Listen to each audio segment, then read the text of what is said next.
Buenos días. Cuando se habla de medicina en general hay que dividirla en dos partes. La primera parte es la cirugía y esa tiene absolutamente resultados inmediatos. Tengo una fractura, pues las dos partes fracturadas, se pone el yeso, etcétera, etcétera, y ya dentro de poco tiempo se reúnen las dos partes y ya tenemos un resultado inmediato. Lo mismo en los dientes, el tema de una extracción o un implante o lo que sea. Entonces, la cirugía en general,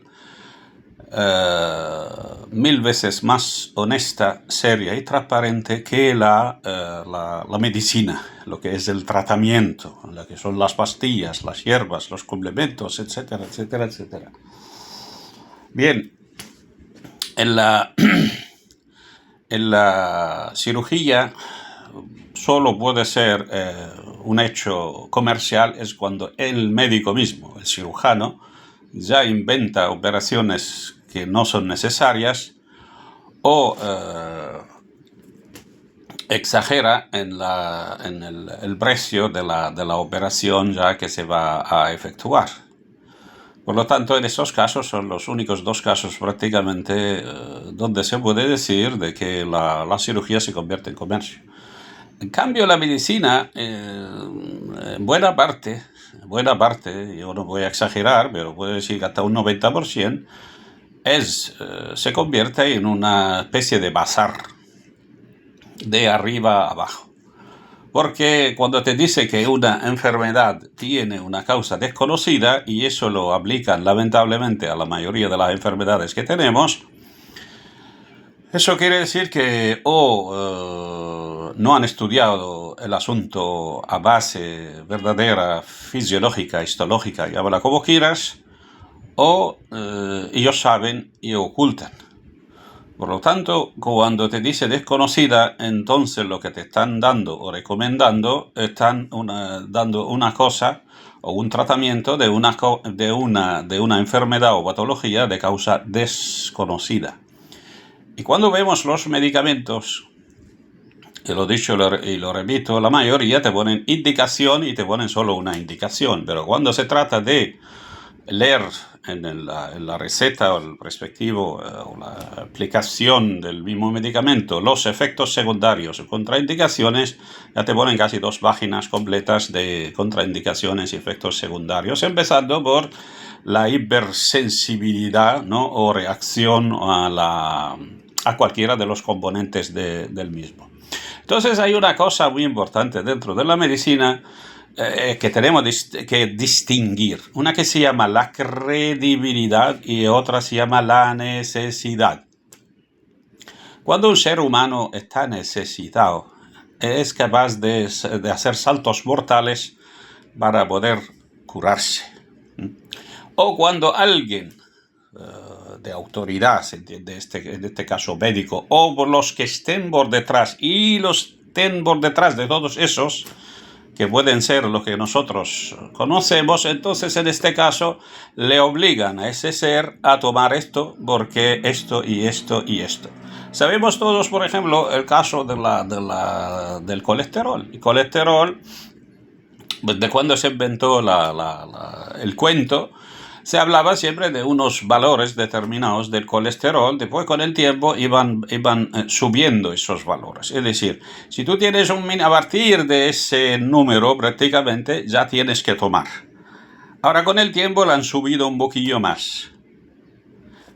Otro cuento, el tema del pirámide, de las dietas humanas o lo que te recomiendan, que empezaron por el hidrocarbonato, después ya hidrocarbonatos, después las verduras, después proteínas y al final tenemos las grasas, etcétera, etcétera, etcétera. Pero la realidad, últimamente están también ellos invirtiendo esa cadena o ese pirámide de la alimentación.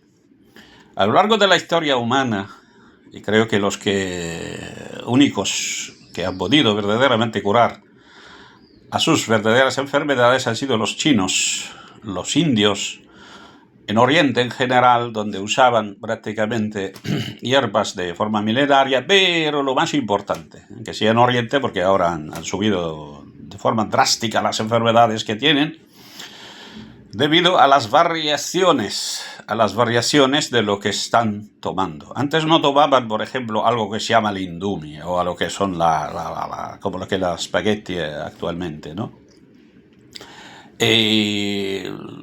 Tomaban más bien arroz. Arroz es una cosa absolutamente natural, neutral, y es un alimento de primera necesidad. Lo mismo cuando tomaban, por ejemplo, el trigo con la cáscara, el integral al 100%. Cuando tomaban las patatas, pocos alimentos, pero eran 100% sanos, nada de manipulación genética, como lo que empezó prácticamente a mitad del siglo XVIII hasta ahora. Las manipulaciones genéticas de los alimentos y el aumento de los alimentos y tomar alimentos fuera de su zona geográfica y fuera de su estación, es decir, que si tú estás tomando cosas de verano, la estás tomando en un invierno, es totalmente distinto de cuando tomas eso en su tiempo y en su sitio. Pero lo más importante, y vuelvo a decir la diferencia entre la credibilidad y la necesidad. Si realmente nosotros necesitamos tanta variación de alimentos y necesitamos tanta variación de medicamentos, porque desde cuando aumentó la variación de los alimentos, a buena parte de ellos hoy día están manipulados genéticamente, y el aumento del número y la diversidad de los medicamentos, pues no se sabe cómo paradójicamente ha aumentado el número de las enfermedades. Es decir, más mano que aumenta el número o la variedad o la variación o la abundancia de medicamentos, no se sabe, paradójicamente aumentan las enfermedades. Pero no hay ningún resultado en la gran mayoría. La gran mayoría son casi a vida tomando cosas para una enfermedad que ellos la llaman de causa desconocida.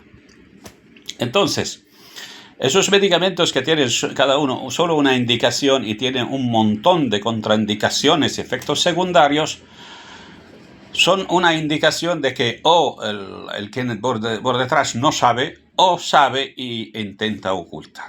Por lo tanto, la metodología del profesor Alaoudi, y vuelvo a decir que yo soy de los que siguen en este mundo todos los tipos de tendencias de alimentación alternativa o dietas desde el 1939 hasta ahora, de cuando ya empezó a inventar ciertas cosas, he visto que solo prácticamente métodos que te dicen, no, toma esto y deja esto, pero a la vez también, esto, pues toma esto, toma esto, cualquier medicamento, cualquier tipo de enfermedad, toma por ejemplo, este alimento más, o el otro, o el tercero, o el cuarto, así es mejor, pero ninguno de ellos te decían, quita o elimina una gran parte de la variedad que tú tienes de alimentación, porque tu cuerpo, como ser humano, no es como el cuerpo de otros tipos de animales. Los otros animales pueden comer todo lo que le echa. Hay algunos que, especialistas en prácticamente tomar que lo que hay en la basura, o tomar la carne de su otro animal.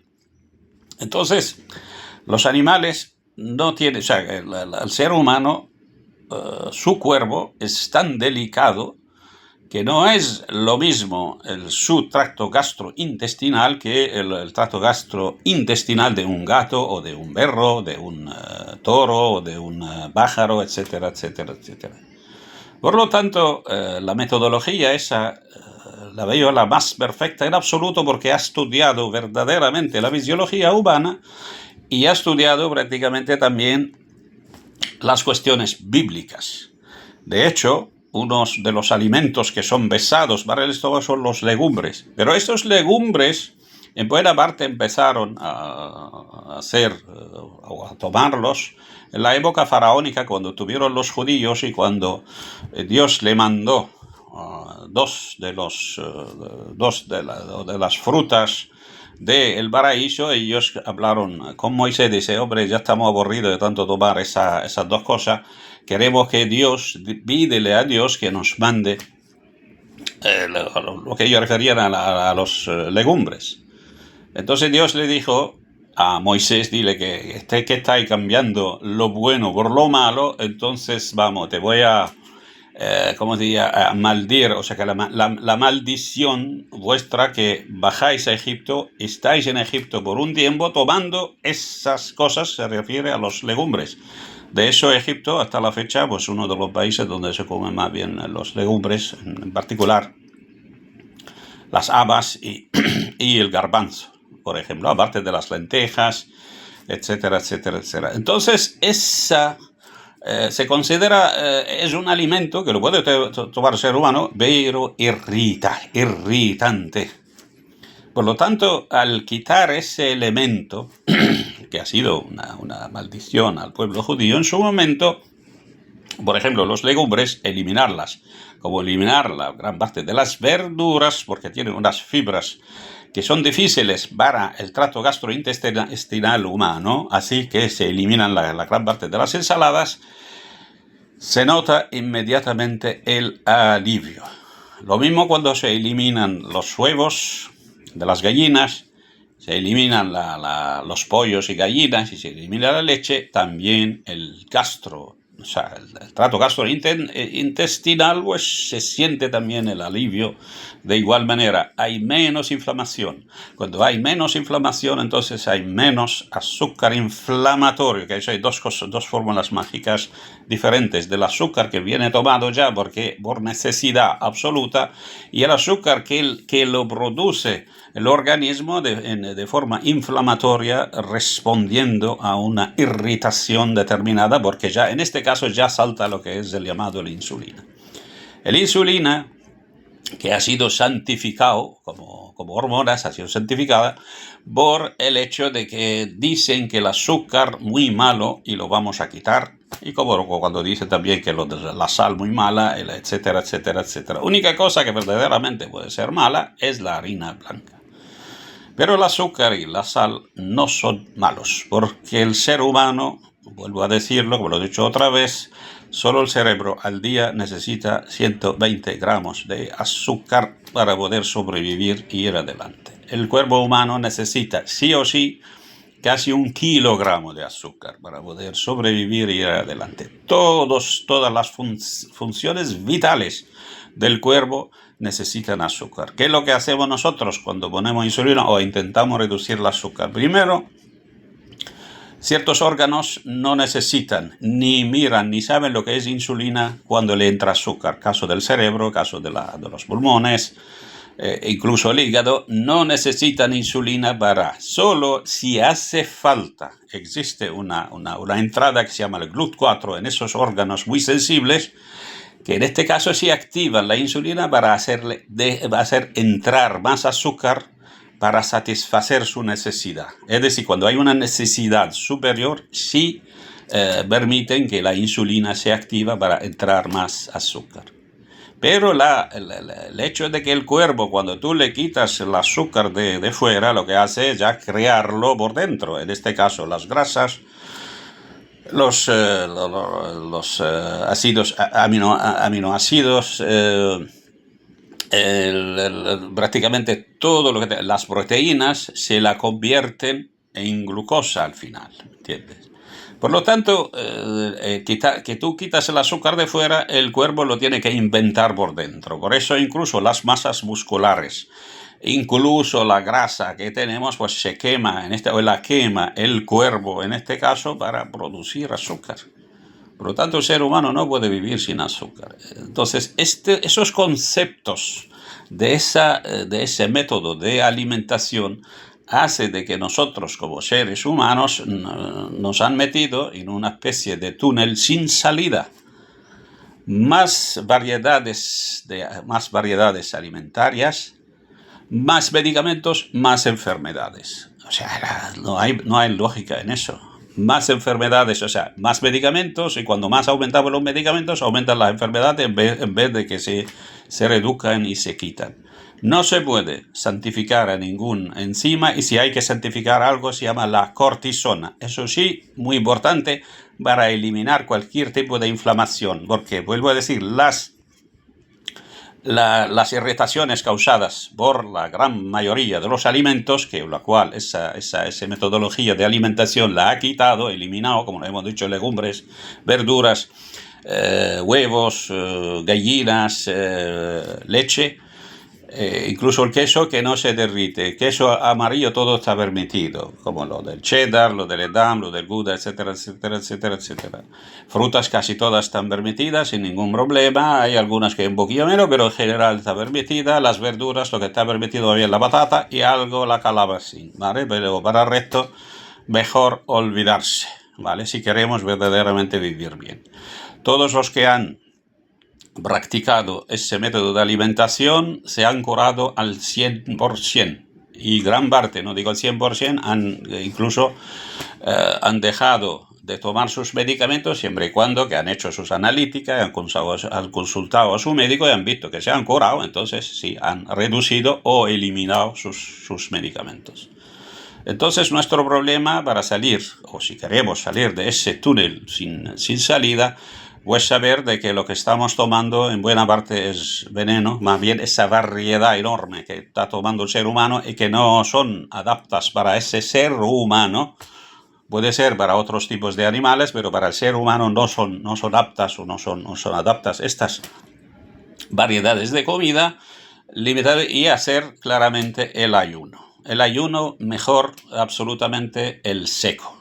Para los que puedan, se puede empezar con el ayuno intermitente con líquidos, después mano, si se puede llegar a un seco entre 8 y 16 horas, pues sería una maravilla. Vale.